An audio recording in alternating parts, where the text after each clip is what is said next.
Bueno, en este video voy a hablar de la resolución del ejercicio EP1, que es un ejercicio de proyecciones, y vamos a ver, repasar el enunciado. Primer punto dice representar gráficamente el volumen de vista, luego indicar cuáles son todos sus elementos o partes, digamos planos, vectores que hayan, deducir la matriz de proyección.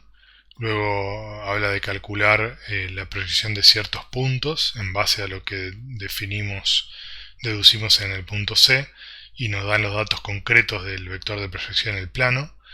Luego pide explicar las diferencias entre oblicua y ortográfica y luego habla del caso de una proyección perspectiva. Entonces vamos primero al punto A, que dice que cómo es el volumen de vista de la proyección oblicua y cuáles son los planos involucrados. Cuando se habla de volumen de vista o frustum, a lo que nos estamos refiriendo es, si uno imagina que en el plano de proyección hay una ventana, porque obviamente nuestra pantalla tiene un tamaño finito, solamente de lo que se proyecta en el plano, que es infinito, vamos a ver un rectángulo. Esa ventana de visualización, si uno la proyecta sobre el mundo 3D, en el caso de una proyección oblicua, genera un paralelepípedo, ¿no? Cuyos ángulos no son 90 grados, o sea, no es un cubo, sino que es como un cubo deformado, ¿no? Hacia un lado, que es lo que se ve acá. En la vista frontal podría ser algo como lo que se ve acá. Si esto no es una vista perspectiva, sino que realmente a medida que uno avanza en Z, el rectángulo ese se va desplazando en X y en Y positivos. Esto sería una vista en el plano XY y esta que está abajo sería una vista en el plano XZ del volumen. El volumen es el área que está sombreada. Y el volumen tiene, bueno, el plano cercano, ¿sí? Que es en la dirección de proyección donde empezamos a dibujar objetos, porque además de la ventana tenemos parámetros en la vista. Cuando uno hace en GLMatrix una matriz de proyección oblicua o perspectiva, establece una distancia cercana y una distancia lejana. WebGL utiliza esa información para recortar los polígonos y solamente dejar aquellas porciones de triángulos que estén dentro del volumen. Entonces, todo lo que está más cerca que el plano cercano o más lejos que el plano lejano directamente se descarta. Por eso es que existen estos planos. Y luego, obviamente, la forma de este paralelepípedo está dada por la ventana, el plano de proyección, la ventana de recorte y el vector de proyección. Pero en realidad no hay que confundir el volumen de vista con la proyección en sí. La proyección en sí es una proyección que agarra todo el espacio R3 y lo proyecta en un espacio R2. Acá estamos diciendo cuál es la proyección de la ventana de visualización o la ventana de recorte en el mundo 3D. Entonces esta sería lo que se pide en el punto A y B. Acá tenemos una vista desde arriba. Y yo acá puse un valor imaginario de BP, porque obviamente no nos dice qué proyección oblicua, sino una proyección oblicua genérica. Y obviamente BP puede tener cualquier dirección, siempre que sea perpendicular al plano, no perpendicular al plano, que no esté incluido BP dentro del plano. No tendría sentido un BP que esté incluido dentro del mismo plano de proyección, pero cualquier otro valor es válido. Bueno, entonces el punto C, que se refiere a deducir la matriz de proyección oblicua, lo podemos ver en el video y el documento que explica justamente ese tema, deducción de las ambas matrices de perspectiva y oblicua.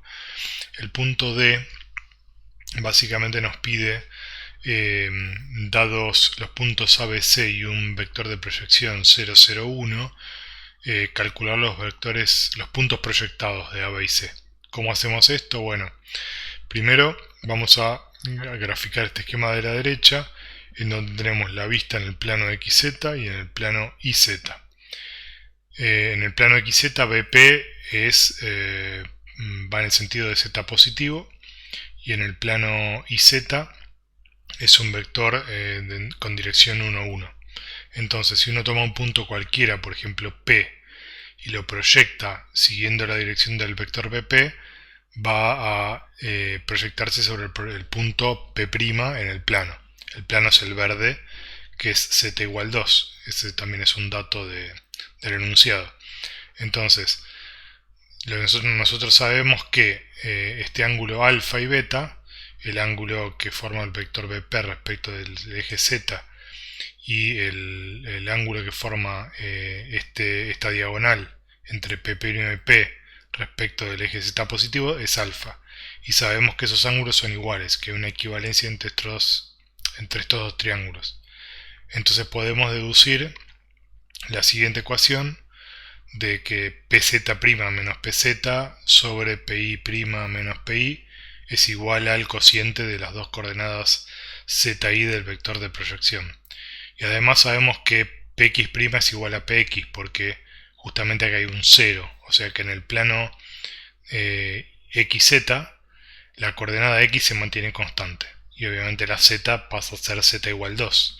O sea que lo único que tenemos que resolver para resolver este ejercicio es calcular la coordenada y de cada uno de los puntos A, B y C, ya que la x se mantiene constante y la z sabemos que es 2.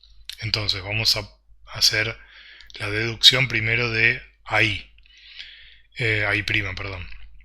Nosotros sabemos que acá reemplazamos esta fórmula por A y nos queda que AZ' menos AZ dividido AI' menos AI es igual a 1.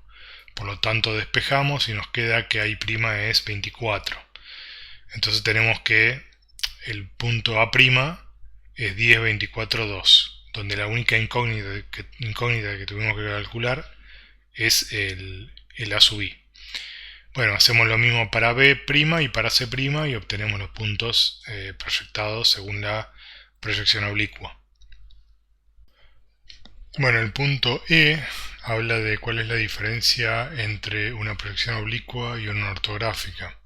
La ortográfica podríamos considerarla un caso especial de la oblicua, porque la oblicua acepta un vector de proyección que puede tener cualquier dirección, mientras la ortográfica solamente comprende a las proyecciones donde el vector de proyección es perpendicular al plano.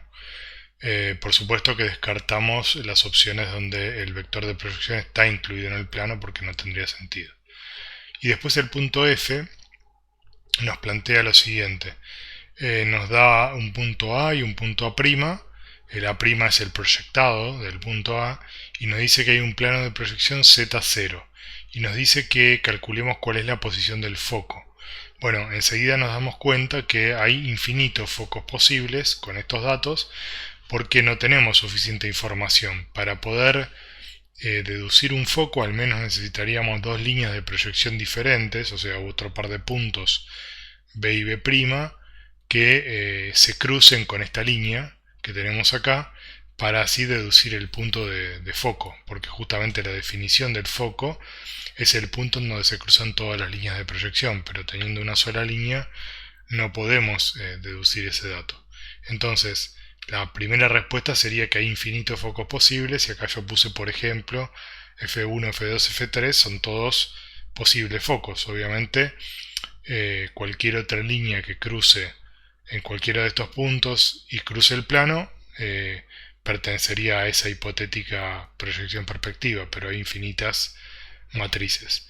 Entonces lo que podríamos decir además es que elegimos arbitrariamente una variable i igual a 0, por ejemplo, o sea, decimos que si el foco, por ejemplo, está en el eje i igual 0, podríamos deducir que el resultado del foco sería 0, 0, menos 2. ¿Sí? O sea, si nosotros fijamos en este plano que se ve acá i igual 0, sabemos que z es menos 2, por lo tanto para z menos 2 sabemos que el x también es 0, o sea, en esta vista se deduce el resultado que coincidiría con este caso con f2. Pero tenemos que entender que el punto focal sin poner esa condición podría estar en cualquier punto sobre esta recta, sobre esta línea de proyección, porque no tenemos suficiente información.